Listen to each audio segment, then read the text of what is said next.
Well, Dick Dunsworth has been, I gave you his chairmanship title a moment ago, and he's been working on a scrapbook idea of memories in the past of Dwight Loder. And Dick said it would take him maybe a couple of minutes to douse the lights, and that would be all, and he would be off and running. Would you like to introduce the... All right. Well, as you know, this is just one chapter in a 100-year history that we're observing today. That chapter belonged to Dwight Loder, but we're going to start you here with a picture of our first church, which was the Tabernacle just off of 8th and Hennepin, towards the 1st Avenue north side. Then we built a church that they thought would last forever on 10th and Hennepin.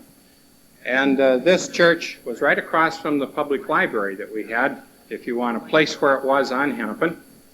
But the church was in the middle of the downtown era in about 1900. Every big church was faced with this problem. What should we do? Should we stay in the downtown area or should we move on? And so they decided then to move, and they moved further out. In the meantime, because they had sold the church building to Mr. Pence, they bought the Fowler Methodist Church, and the two congregations worshiped together for about 5 years, and then they moved into this church.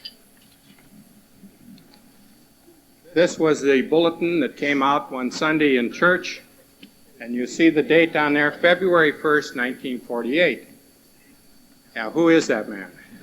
When they introduced Dwight to the congregation. The article inside also told about his beautiful wife, Mildred. And in the paper, in the church paper, here was the way they sold the family to the church. Have you noticed the book they're reading?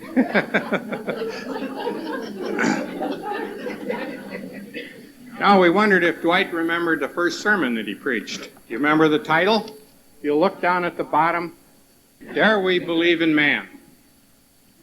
I imagine that was a traumatic experience for him to get up in his new church and have to face this big congregation for the first time. Now we take step to November 30th, 1951. And this is a bulletin that came out notifying the church that Dwight was going to be our minister, and along with him, Ernie Lowe was going to be the pastoral minister, and this was the team that was to take over. And at that time, there were just the two of them. And if you read all of this long article that Dwight wrote, you can see that he says we're looking for a minister of education, and I forget what the other title was, but they were looking for two ministers. Now, in the meantime, every year Dwight is keeping in touch, and we found these Christmas cards that he sent. And here again, I have to give thanks to the Friedlands for the wonderful scrapbooks that they kept. Most of these came from their scrapbooks. This was the next one. You see they're getting a little bigger.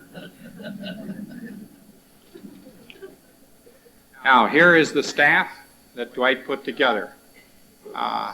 And if you go through our things, I think one important thing stands out. At this time, they really started putting out good publicity pieces to sell the program every year. And this was the one that came out that following year after the staff was completed.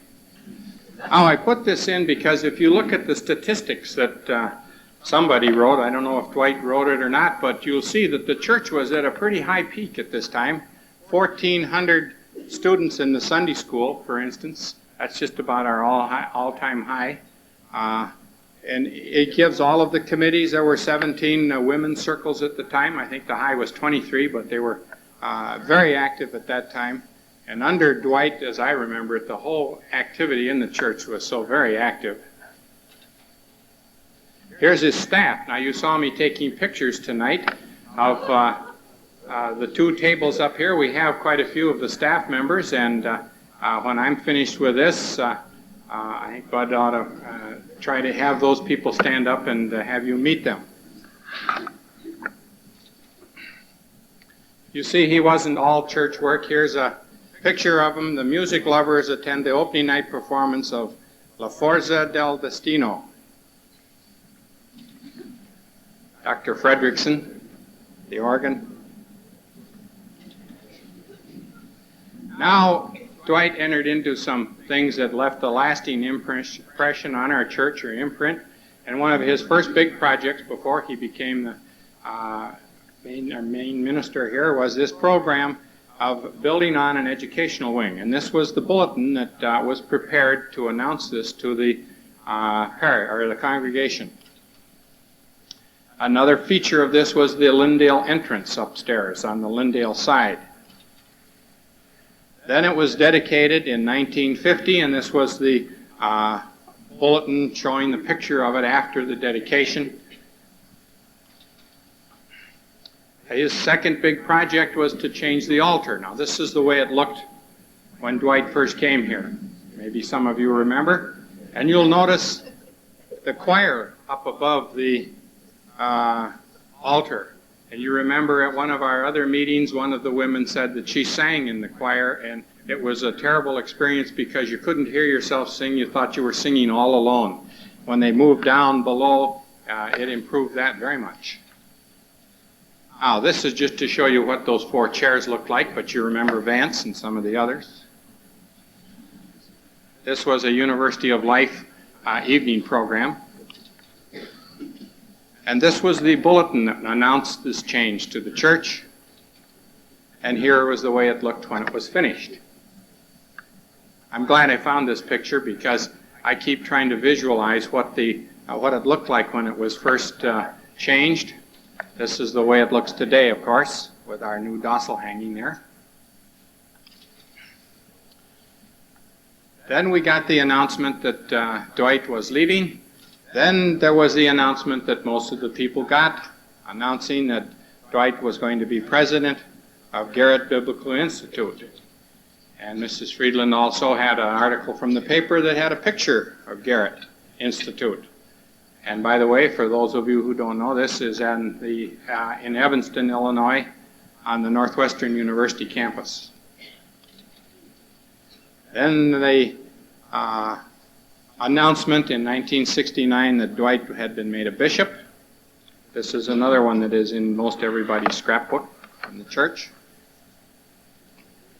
And now, our final shot, I wanted Dwight to see what it looked like in our rogues gallery. Every minister has this kind of a picture on a plain piece of paper, and that's the way he will be remembered.